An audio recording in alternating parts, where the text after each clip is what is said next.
Corona virus جس نے بالخصوص تعلیم کے شعبے کو بہت متاثر کیا ہے اور یقیناً یہ سال بہت بھاری گزرا ہے۔ بہت سی اہم شخصیات کو ہم نے اس سال کھو دیا ہے۔ دعا ہے اللہ پاک اس نیو آنے والے سال کو ہم لوگوں کے لیے مبارک بنائے، آمین ثم آمین۔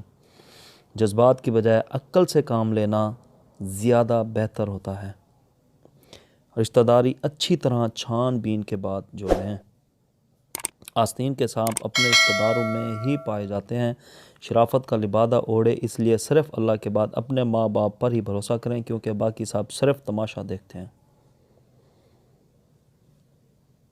اندھا اعتماد کسی پر بھی نہیں کرنا چاہیے، جو بھی ہو اوپن اور سب کے سامنے ہو۔ لوگ صرف آپ کی اچھائی کا فائدہ اٹھانا جانتے ہیں۔ تجربہ کرنے سے پہلے تجربہ کار سے مشورہ کر لینا چاہیے تاکہ تجربے کی قیمت نہ دینی پڑے۔ ہمیشہ اس چیز کا انتخاب کیا جائے جسے کرتے وقت آپ اندر سے مطمئن ہوں، اور پھر اس کام کی انتہا تک جانے کی کوشش کی جائے، اور اللہ پر پختہ یقین اور پیارے آقا کی سنت صلی اللہ علیہ وسلم پر عمل کرتے ہوئے اور نتیجے کی پرواہ کیے بغیر اپنے مقصد پر کام جاری رکھا جائے۔ لڑکی کے چکر میں نہیں پڑنا چاہیے، پہلے خود کو کچھ بنوا سکے اس کے بعد۔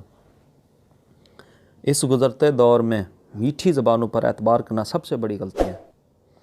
اپنے سوا دوسروں سے امید لگانا، اور نتیجہ یہ کہ نہ آج بدلا نہ کل بدلے گا۔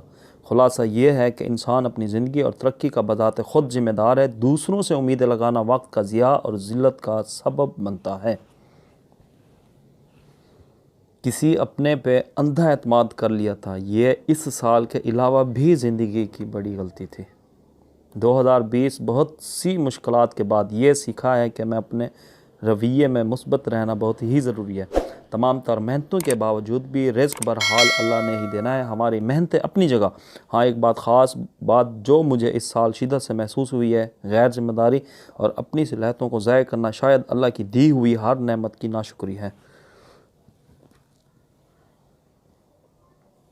شادی ہمیشہ اپنی قوم اور اپنے دین و دنیاوی مزاج جیسے لوگوں میں کرنی چاہیے تاکہ آئندہ ہونے والی لڑائی جھگڑوں سے بچا جا سکے، اور کوشش کرو کہ شادی اپنے ہی ضلع میں ہو۔ کچھ چیزیں انسان کو اتنا بے بس کر دیتی ہیں، وہ موت کو زندگی پر ترجیح دینے لگتا ہے، لیکن اگر وہ ہی چیز جس نے انسان کو بے بس اور لاچار کیا ہوتا ہے اگر آخری سانس پر مل جائے تو انسان زندگی کی طرف لوٹ آتا ہے، لیکن ایسا ہر بار نہیں ہوتا، اور ان چیزوں میں ایک انتظار بھی شامل ہے۔ اگر آپ کے پاس دینے کے لیے کچھ بھی نہیں ہے، اپنے چہرے پر صرف ایک مسکراہٹ ہی سجا لیں۔ یقین کریں آپ کا یہ تحفہ ہر شے سے قیمتی ہوگا۔ خوش رہیے اور خوشیاں بانٹیے۔